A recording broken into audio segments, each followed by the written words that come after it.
അതെ, ഇപ്പൊ ചെയ്തത് ചെയ്തു. മേലിൽ ഇത് ആവർത്തിക്കരുത്. എന്ത്? ഞാൻ കിടക്കുന്ന മുറിയുടെ വാതിലിൽ വന്ന് തട്ടി വിളിച്ച് ഉറക്കത്തിൽ എന്നെ ഡിസ്റ്റർബ് ചെയ്യരുതെന്ന്. എന്താ പറഞ്ഞത് മനസ്സിലായോ? പെണ്ണുങ്ങളായ പുലർച്ചയ്ക്ക് എഴുന്നേക്കണം. അതങ്ങ് പള്ളിയിൽ പോയി പറഞ്ഞാ മതി. എപ്പോ ഉറങ്ങണം, എപ്പോ ഉണരണോന്നൊക്കെ എന്റെ കാര്യത്തിൽ തീരുമാനിക്കുന്നത് ഈ ഞാന്. ഓക്കെ, വേഗം പോയി ബെഡ് കോഫി എടുത്തോണ്ട് വാ.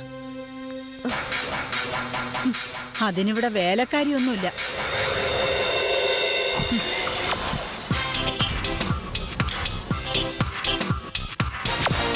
അതെ,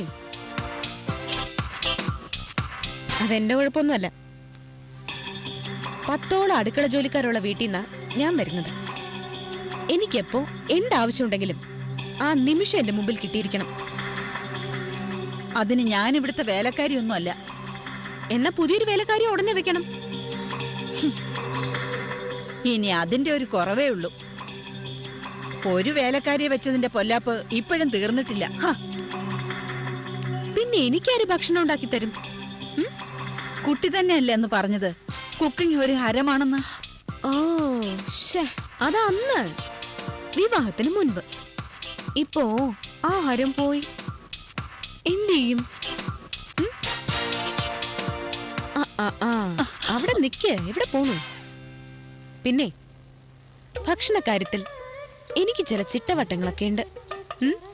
മസാല അധികം പാടില്ല. പിന്നെ ഉച്ചയ്ക്ക് നെയ്മീൻ പൊരിച്ചതും ചെമ്മീൻ തേങ്ങ അരച്ചു വെച്ചതും അതെനിക്ക് മസ്റ്റാണ്. പിന്നെ വൈകിട്ട് ചപ്പാത്തി, ചിക്കൻ 65. ബ്രേക്ക്ഫാസ്റ്റ് ഗോതമ്പ് റൊട്ടി തന്നെ വേണം, കൂടെ മുട്ട പുഴുങ്ങിയതും.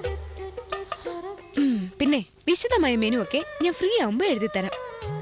ഓക്കെ, എങ്കിൽ തൽക്കാലം പോയി ബെഡ് കോഫി എടുത്തോണ്ട് വാ. ചലോ ചലോ ചലോ, ജൽദി ലേക്കർ आओ ना, ചലോ.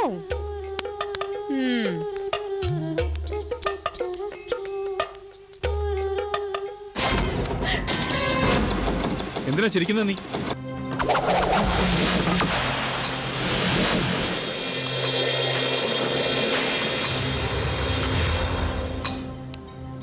ഇന്നലെ വരെ ബാലാമണിക്ക് ഇല്ലാത്ത കുറ്റങ്ങളില്ലായിരുന്നു. ഒരു രാത്രി പുലർന്നപ്പോഴേക്കും ബാലാമണി ദേവതയായി. ദേവത. നിങ്ങളുടെയൊക്കെ കാര്യം ഓർത്താ ചിരിക്കാതെ പിന്നെ കരയാൻ തോന്നുന്നു. നിർത്തടി, കുറെ നേരമല്ലേ നീ തുടങ്ങിട്ട്. വലതുകാൽ വെച്ച് കയറുന്നതിന് പകരം ഇടതുകാൽ വെച്ച് കയറുക, മണിയറയിൽ വന്ന് മണിയറ ആകെ തകർക്കുക, ഇതൊക്കെയല്ലേ നീ ചെയ്തത്? ബാലാമണി ഒരിക്കലും ഇത്ര ക്രൂരമായിട്ട് പെരുമാറിയിട്ടില്ല. ഉള്ളിന്റെ ഉള്ളിൽ എന്നോട് സ്നേഹമുണ്ടായിരുന്നോ എന്ന് എനിക്കറിയില്ല. പക്ഷേ ബാലാമണി എന്നും പുറമെ എന്നെ വല്ലാതെ സ്നേഹിച്ചിരുന്നു.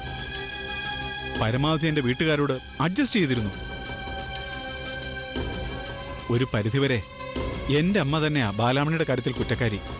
Good, very good. അപ്പോ സേതുശേഖരൻ തമ്പി തുറന്നു പറഞ്ഞു, സത്യസന്ധമായി തന്നെ.